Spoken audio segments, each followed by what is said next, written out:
네, 반갑습니다. 유튜브 채널명 K중소기업 해외 시장 진출 함께 고민하기. 채널을 운영하고 있는 중소기업 전문 컨설팅 기업 메가엑시의 제임스 김 대표입니다. 앞서 1강에서 3강까지 강의를 통해서 한국 대기업의 변천사, 또 거기서 중소기업에게 주는 시사점, 우리 중소기업이 무엇을 벤치마킹 할 수 있는 것인가, 또 해외 조직을 여러분들이 구축하는 데 있어서 세일즈 랩을 활용하는 방법, 또 세일즈 랩을 계약서를 어떤 내용으로 여러분들이 작성을 하는 것이 여러분들에게 유익한 것인가, 그런 내용을 담아서 지난 3강에서 보내드렸습니다. 오늘은 여러분들이 이제 그런 기본적인 해외 세일즈 조직, 랩을 이제 활용한 조직을 구축을 했을 때 그 넥스트 스텝으로서 어떻게 하면은 바이어를 효율적으로 발굴할 수 있는가. 그래서 그 발굴 루트에 대한 부분을 가지고 여러분들하고 고민을 함께 나누고자 합니다. 여러분들이 가장 많이 그 서치 엔진으로 사용하는 것이 구글일 것입니다. 또 이제 미국 시장 같은 경우는 오픈 소스로 thomasnet.com을 활용하시는 것도 여러분들에게 추천을 드리고자 합니다. 이런 오픈 그 리소스를 활용을 해서 여러분들이 1단계로 품목명과 또 임포러, 홀세일러, 디스트리뷰터 이렇게 각각 치고 클릭을 하게 되면은 그 해당 국가의 모든 바이어 리스트가 뜰 것입니다. 근데 이제 2단계에서 그 리스트업된 바이어 숫자가 굉장히 많을 것이기 때문에 거기에서 여러분들은 이제 옥석을 가리는 작업을 해야 될 것입니다. 그 1차 이제 필터링이라고 할 수 있는데, 그럼 어떤 방법을 통해서 여러분들이 그런 옥석을 가릴 수 있을 것인가? 이제 그 부분을 저는 이제 해당 기업의 이제 웹사이트를 여러분들이 힘이 들더라도 다 분석하시는 것을 저는 권장드리고 싶습니다. 그래서 웹사이트 분석을 통하면은 그 기업의 히스토리도 또 파악을 하고 그 기업의 성격도 나오지 않겠습니까? 그래서 이 기업이 단순한 한 개, 두 개 그 스토어를 보유하고 있는 단순 리테일러인지 아니면은 웨어하우스를 보유하고 디스트리뷰션 비즈니스를 하고 있는 디스트리뷰터인지 아니면 단순하게 온라인 판매만 하고 있는 이커머스 업체인지 이런 그 기업의 성격, 바이어의 성격을 여러분들이 파악을 하는 것이 굉장히 중요합니다.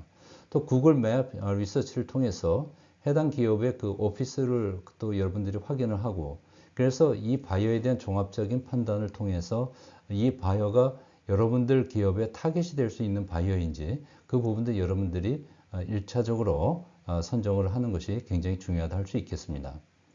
3단계로는 여러분들이 선정한 그 잠재 고객 바이어에 대해서 컨택 포인트를 확인하는 작업이 굉장히 중요하지 않겠습니까? 통상적으로는 웹사이트에 그 인포를 통해서 접촉을 허용하는 그러한 기업들도 있습니다만은 제 경험상 인포를 통해서 저희가 컨택 정보 그를 파악하기 위해는 어떤 때는 한계가 있다는 것을 말씀을 드리고 싶습니다. 그러니까 한계가 있다라고 하는 건 무엇이냐면은 적어도 10인 이상 되는 맨파워 구조를 가지고 있는 바이어라 한다면은 거기에 이제 예를 들자면은 마케팅 담당도 있고 그 다음에 제품 담당도 있고 구매 담당도 있고 품질 담당 그 다음에 이제 CEO가 있을 수가 있습니다. 근데 이러한 그 어느 부서를 이제 컨택을 해야 되느냐 하면은 여러분들이 마케팅 부서를 컨택하든지 아니면 구매 담당을 컨택하든지 그 담당자를 여러분들이 사실은 파악하는 게 굉장히 중요하다 할 수 있습니다. 물론 이제 CEO를 파악을 해서 CEO한테 바로 여러분들이 연락을 취하는 그러한 방법도 택할 수 있을 것입니다. 그러나 웹사이트를 통해서는 통상 그러한 컨택 정보들이 그 퍼스넬별로 사람별로 그렇게 그 나와 있지가 않습니다. 대부분의 경우에.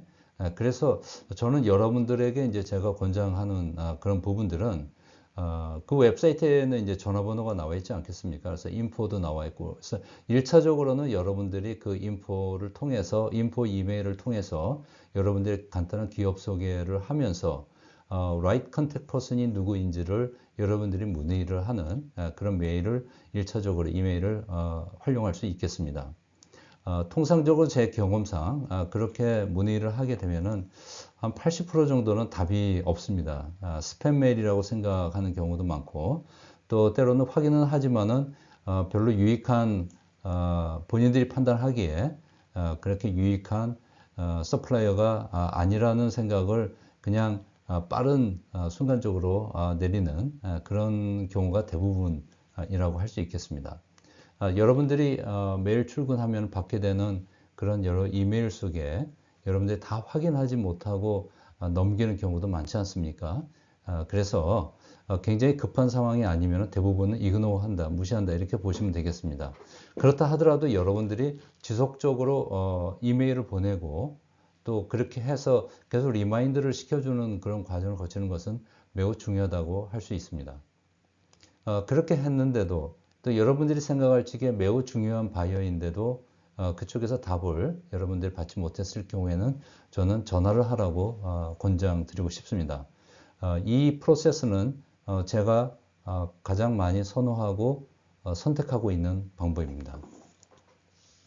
그래서 이메일을 보내고 답이 없다 그러면은 그 다음에 콜을 하고 또 콜을 통해서 한 20% 정도는 리셉션에서 해당 담당자에게 전화를 연결을 해주는 그 성공 확률이 한 50% 정도 됩니다, 사실. 그래서 그 담당자에게 이제 전화를 연결을 포워드를 해주게 되면은 그 해당 부서의 담당자하고 여러분들이 통화를 하게 되고 그 바이어가 통상은 자신의 이제 개인 회사 이메일 주소를 알려주면서 이쪽으로 정보를 보내라. 통상 이렇게 이제 하게 됩니다. 그래서 그때 여러분들이 파악한 그 이메일 정보, 바이어의 이메일 정보를 가지고 여러분들이 이제 접촉을 하기 시작하면 되겠습니다. 물론 이제 그 바이어에 대한 좀 더 상세한 정보를 링크드인이나 페이스북을 통해서 여러분들이 파악을 하고 그 바이어와 커뮤니케이션을 하는 것도 권장할 수 있는 접근 방법이라고 할 수 있겠습니다. 근데 여러분들에게 그 앞서 상강에서도 세일즈 랩을 좀 활용하는 그런 부분을 권장을 해 드렸습니다. 그래서 세일즈 랩을 여러분들이 선정을 했을 경우에는 그런 경우에는 세일즈 랩으로 하여금 바로 이러한 프로세스를 거쳐서 현지에서 바로 정보를 파악을 해서 본사로 피드백을 할 것을 요청하면 되겠습니다. 만약에 세일즈 랩을 아직 셋업을 하지 않은 경우에는 여러분들이 한국에서 해당 국가의 그 바이어에게 회사의 전화로 대표 전화로 전화를 통해서 관련 부서를 소개를 받고 또 관련 부서로 들어가서 해당 담당자의 퍼스널 컨택 정보를 받아서 여러분들의 향후 커뮤니케이션 채널을 여러분들 선정하면 되겠습니다. 이제 4단계는 여러분들이 이제 전화를 통해서 그 바이어의 컨택 정보를 확인했을 때, 그 다음에 굉장히 중요한 부분입니다. 바이어의 웹사이트를 다시 한번 정밀 분석하실 것을 저는 권장드립니다. 그래서 이 기업이 지금 어떤 제품의 라인업 구조를 가지고 있고 또 고민 부분이 어떤 부분이고 이런 부분들을 파악할 수 있는 데까지 최대한 파악을 하고 분석을 해서 여러분들의 기업이 왜 이 바이오한테 필요한 기업인지 Why you need us에 대한 compelling reason을 아주 당위적인 어떤 그 이유를 여러분들이 논리적으로 정리를 해서 이메일을 발신하는 것이 굉장히 중요하다는 것입니다. 첫 번째 이메일에서 사실 여러분들이 임팩트를 주지 못하면은 그 다음에 여러분들이 계속해서 접촉을 했을 경우에도 이미 바이어의 마음속에는 여러분들의 기업이 큰 영향가가 없다라고 하는 선입관을 가지고 판단을 하기 때문에 그래서 첫 번째 이메일을 보낼 때 여러분들이 정성을 다해서 그런 분석된 내용을 가지고 그래서 이러이러한 부분이 여러분들 바이어 기업에 좀 필요할 것 같고 그 필요한 부분이 바로 우리가 제공해 줄 수 있는 능력을 갖춘 서플라이어라고 하는 부분을 여러분들이 설명하면서 여러분들이 접근을 하게 된다 그러면은 바이어는 그런 부분에 대해서 굉장히 appreciate 할 것이고 그럼으로써 여러분들과 넥스트 커뮤니케이션을 지속적으로 이어나갈 수 있는 상황이 될 것으로 판단이 됩니다. 바이어가 회신을 여러분들에게 주는 확률은 전체적으로 제 경험상 보게 되면은 10%에서 한 20% 정도 그런 사이가 되겠습니다. 쉽지 않은 그런 상황입니다만은 그래도 이 정도 확률을 가지고 이렇게 직접 접촉을 할 수 있다는 것은 굉장한 성과라고 여러분들이 보시면 되겠습니다. 해외 바이어 발굴 루트, 이제 아마존을 통해서 여러분들이 그 파악을 하는 그런 프로세스가 되겠습니다. 물론 여러분들이 품목 키워드를 하게 되면은 셀러 인포메이션이 셀러들이 나오지 않겠습니까? 그러면은 그 수많은 품목의 셀러들 그 여러분들이 보시면서 거기에서 리뷰의 숫자를 여러분들이 어떤 기준을 설정을 해서 이 정도 리뷰 숫자를 가지고 있다 그러면은 이 셀러는 굉장히 판매 수량 자체가 일정 수준을 넘어가는 그러한 대형 바이어일 것이다. 이렇게 여러분들이 이제 판단하시면 되겠습니다.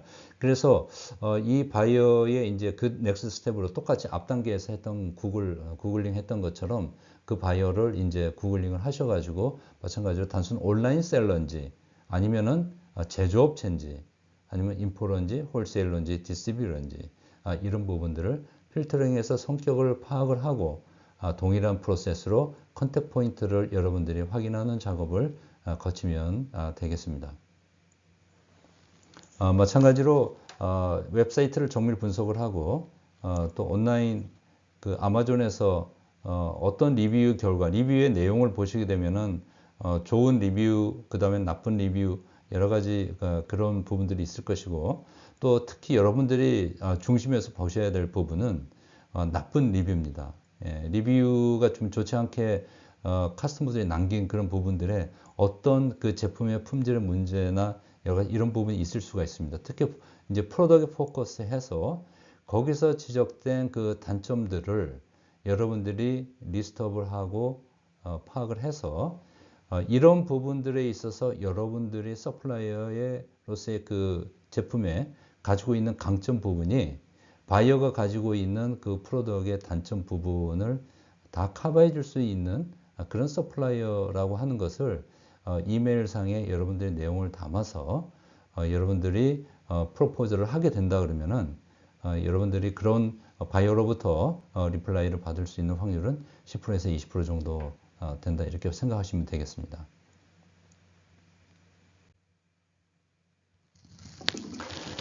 그 다음보다 이제 좀 더 in-person, face-to-face, 아주 다이렉트로 이제 만나는 방법이 되겠는데, 전시회를 이제 활용하는 방법이 되겠습니다.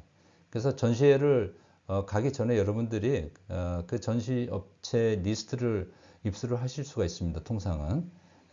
그래서 전체적인 그 리스트를 보시고 거기에서 전시 업체들의 그 성격이 어떤 성격을 가지고 있는 건지 그런 부분들을 잘 파악을 하셔서 여러분들의 잠재 바이어가 될 수 있는 그 리스트를 정리를 하셔가지고 그렇게 해서 전시에 참석을 하시는 부분을 저는 권장을 드리고 싶습니다. 그리고 여러분들이 설령 부스를 가지고 참여하는 전시회가 아니라 할지라도 여러분들이 그냥 방문 비지터로서 등록을 하시고 가셔서 바로 여러분들의 제품을 가지고 1차 조사하셔서 타겟으로 선정했던 업체들과 미팅을 여러분들이 가지시면 되겠습니다. 통상적으로 제가 권장드리는 것은 선정한 그런 잠재 고객의 부스를 방문해서 어떤 제품을 가지고 나와 있는지 그리고 명함 같은 것들이 그 밖에 다 디스플레이가 되어 있기 때문에 명함을 픽업하고 이렇게 해서 호텔로 돌아오셔가지고 여러분들이 그 선정한 방문한 기업들 중에서 이 바이어하고는 정말 만나면은 상담을 제대로 한번 하면은 좋겠다라고 하는 바이어 리스트를 다시 한번 추려서 그래서 그 부분들을 가지고 세일즈 랩하고 인터널 미팅을 하시든지 만약에 세일즈 랩이 선정이 안 돼 있다 그러면은 여러분 내부적으로 그 다시 한번 정리를 하셔가지고 다음 날 여러분들이 why you need us 왜 여러분 그 이 바이어가 여러분들의 기업을 필요로 해야 되는 건지 이런 부분에 대한 당위성을 가진 프레젠테이션 자료를 정리를 하셔서 샘플과 함께 바이어 부스를 재방문해서 현장에서 상담 요청을 하면 대부분의 경우에는 수용이 됩니다. 물론 이제 스탠드 미팅이 되는 경우가 많습니다. 그래서 뭐 한 5분, 10분 뭐 이렇게 짧게 되지만 거기에서 그 바이어에게 좋은 임프레션을 여러분들이 주게 되면은 그 바이어는 전시회가 끝나고 난 다음에 팔로우 과정을 통해서 여러분들하고 비즈니스 기회가 생겨날 수 있는 확률이 굉장히 높아질 것입니다.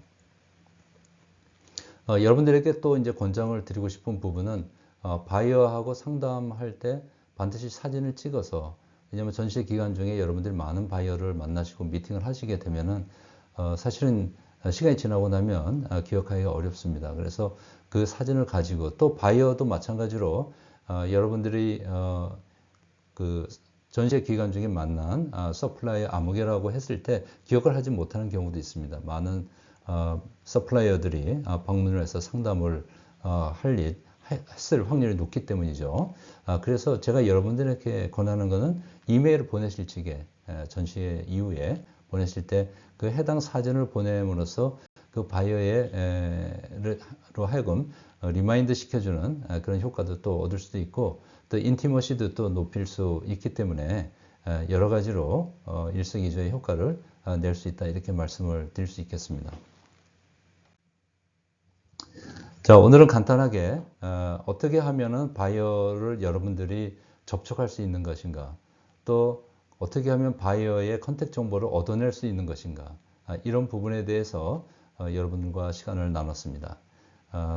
그 4강 오늘 강의에서 여러분들이 이미 알고 있다 하더라도 액션으로 옮기는 부분, 다시 말해서 그 이메일을 보내도 답이 안 오는 경우에 콜드 콜을 제가 권장을 꼭 드리는 부분 포함해서, 또 현재 세일즈 랩이 이러한 업무를 좀 수행하는 것이 굉장히 유익하다라고 하는 부분, 그리고 전시회를 가는 데 있어서 어떤 마음가짐과 준비를 갖춰서 여러분들이 가는 것이 필요한 것인가, 이런 부분을 여러분들이 다시 한번 좀 리뷰를 하시면서 앞으로 2024년 여러분들의 그 사업 프로그램에 또 플랜에 반영을 해서 여러분들이 운영하시면 좋겠습니다.